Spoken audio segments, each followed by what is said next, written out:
Hello கார்த்தியா, ஆமாம் நீங்கள் தாய்லாந்துக்கு ஒரு இல்லீகல் பார்சல் நீங்க அனுப்பியிருக்கீங்க. அதுக்காக உங்களை டிஜிட்டல் அரெஸ்ட் பார்சலா? சிபிஐல இருந்து உங்களை கான்டாக்ட் பண்ணுவாங்க. ஃபர்தர் இன்வெஸ்டிகேஷனுக்கு ரெடியா இருங்க. அவங்க கேட்குற டீடைல்ஸ் பூரா சார் இல்லை சார், நான் அதுவும் பார்சல் தான் அனுப்பல சார்.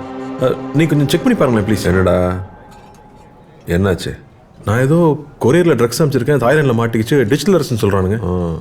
முதல்ல ஃபோனை கட் பண்ணு. இன்னும் கொஞ்சம் நேரத்தில் ஃபுல் செட்டப்போட வீடியோ கால்லே வருவான். சிபிஐ ஆஃபீஸர் பேசுகிறேன், இதை பற்றி வெளியில் யார்கிட்டையும் சொல்லக்கூடாதுன்னு சொல்லுவான். உன் Aadhaar number, bank account number வரைக்கும் எல்லா டீட்டெயிலையும் புட்டு புட்டு வைப்பான். ஸ்கேம் கால்டு அது. ஸ்கேம். இந்த மாதிரி சிபிஐலேருந்து பேசுகிறோம், அமலாக்கத்துறையிலேருந்து பேசுகிறோன்னு சொல்லுவாங்க. உங்களுக்கு பரிசு விழுந்திருக்குன்னு சொல்லுவாங்க. பேங்க்லேருந்து பேசுகிறோம், உங்கள் ஓடிபி நம்பர் கொடுங்கன்னு சொல்லுவாங்க. இப்படி பல வித்த வச்சுருக்கானுங்க, ஏமாந்துடாதீங்க. நம்மளுடைய பேராசையும் அறியாமையும் தான் இந்த மாதிரி சைபர் ஃப்ராட்ஸ்க்கான மூலதனமே. டிஜிட்டல் அரெஸ்ட்டுங்கிற ஒரு சட்டமே நம்ம சட்டத்துறையில் இல்லை, நம்ப வேண்டாம். இதில் மக்கள் பல கோடி ரூபாய் ஏமாந்துருக்காங்க. இதில் ஏமாந்தவங்க சின்னவங்க பெரியவங்க, படித்தவங்க படிக்காதவங்கன்ற பேதமே இல்லை. வீட்டில் இருக்கிற எல்லாரையும் எஜுகேட் பண்ணுங்க, முக்கியமாக பெரியவங்க.